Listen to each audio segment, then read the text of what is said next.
નમસ્કાર મિત્રો, સ્વાગત છે તમારું અમારી યુટ્યુબ ચેનલ જ્ઞાન ટેન્કમાં. આજે આપણે જોવાના છીએ કે હવે આગળ માધ્યમિકની પ્રોસેસ શું હશે, સરકારી અને ગ્રાન્ટેડની, અને ફાઇનલ યાદી ક્યારે આવશે. તેમજ સૌથી મોટો પ્રશ્ન અત્યારે ઘણા ઉમેદવારોને છે કે જેમને શાળા મળી નથી કામચલાઉ યાદીમાં, એમને ફાઇનલ યાદીમાં શાળા મળશે કે કેમ. તો આ બધા જ પ્રશ્નોનો જવાબ આપણે જે છે એ આ વિડીયોમાં જોવાના છીએ. તો વિડીયોને અંત સુધી જોજો અને ચેનલ પર નવા હોય તો વિડીયોને લાઇક અને શેર જરૂરથી કરજો.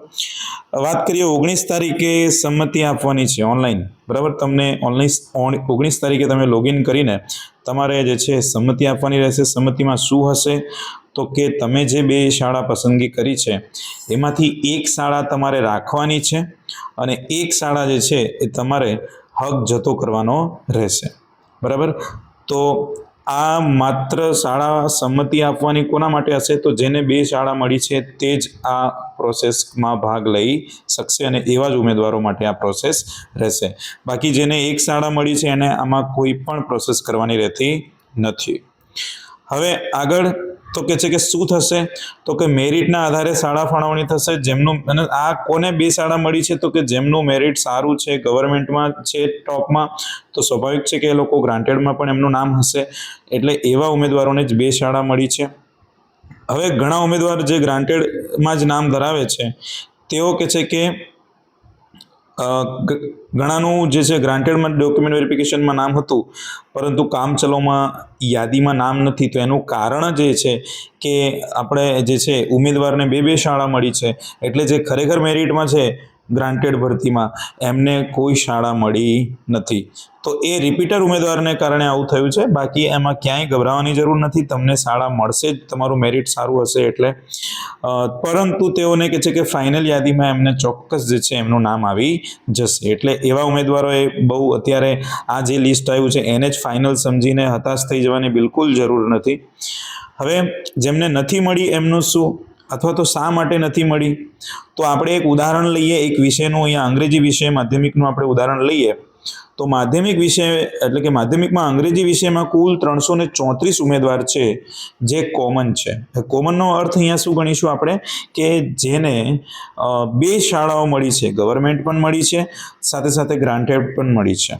તો હવે આ 334 ઉમેદવારો, અંગ્રેજી વિષયની ખાલી વાત કરું છું, એવા ઉમેદવારો શું કરશે 19 તારીખે તો કે છે કે 334 શાળાઓ લેફ્ટ કરશે. કારણ કે એમની પાસે અત્યારે 334 ગુણ્યા 2 એટલે કે જે છે 668 શાળાઓ ખાલી 334 ઉમેદવારને મળી છે. એટલે એ લોકો 334 શાળાઓને શું કરશે? હક જતો કરશે. હવે હક જતો કરશે એટલે શું થશે તો કે છે કે અહીં 334 એવા ઉમેદવાર હશે જે મેરિટ મુજબ જેમને શાળા મળી જ નથી, એ 334 શાળા જે લેફ્ટ કરશે એ એવા ઉમેદવારને મળશે, એના પછીના જે નેક્સ્ટ મેરિટમાં આવતા હશે એને. એટલે હાલ ઇંગ્લિશ વિષયમાં 334 નવા ઉમેદવાર જેને આ યાદીમાં બિલકુલ શાળા મળેલ જ નથી એવા ઉમેદવારને શાળા ફળવાશે. અને ક્યારે ફળવાશે તો કે ફાઇનલ યાદીમાં, બરાબર. એનો મતલબ કે હજુ 334 ઉમેદવાર એવા હશે જેમનું નામ જે છે ફાઇનલ યાદીમાં આવશે, આ યાદીમાં નથી.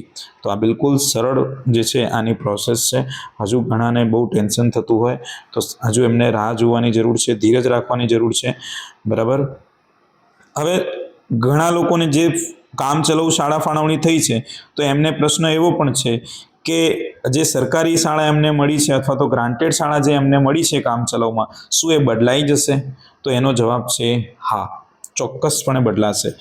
ગવર્મેન્ટ, જો મોટાભાગના લોકો ગવર્મેન્ટ જ સ્કૂલ પસંદગી કરે છે આપણે, તો એમાં બદલાવાના ચાન્સ નાહીવત છે.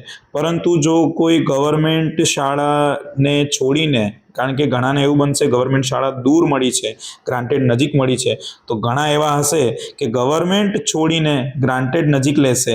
તો એવા સંજોગોમાં ગવર્મેન્ટ શાળાઓ પણ બદલાશે. અને જો એવું નથી થતું, બધા લોકો ગવર્મેન્ટ શાળાને જ પોતાની પસંદગી રાખે છે સંમતિ પત્રકમાં, તો સરકારીનું લિસ્ટ બદલાવાના ચાન્સીસ બહુ ઓછા છે.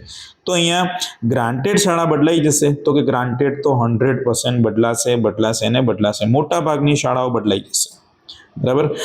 કારણ કે જે ગવર્મેન્ટવાળાઓ લેફ્ટ કરશે એ તમારી પસંદગીની હશે, જે તમને મળી છે એનાથી પણ ઉપર પસંદગીની હશે, તો 100% તમને એ શાળા મળશે.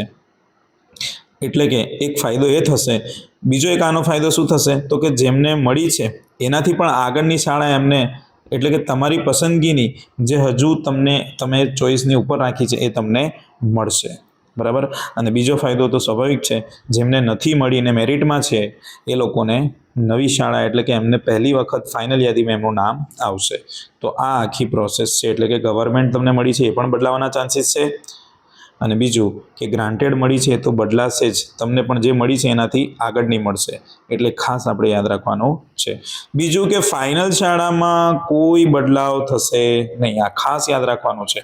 તમને જે ફાઇનલ યાદીમાં નામ આવી ગયું એમાં ક્યારેય કોઈ બદલાવ થશે નહીં, બરાબર.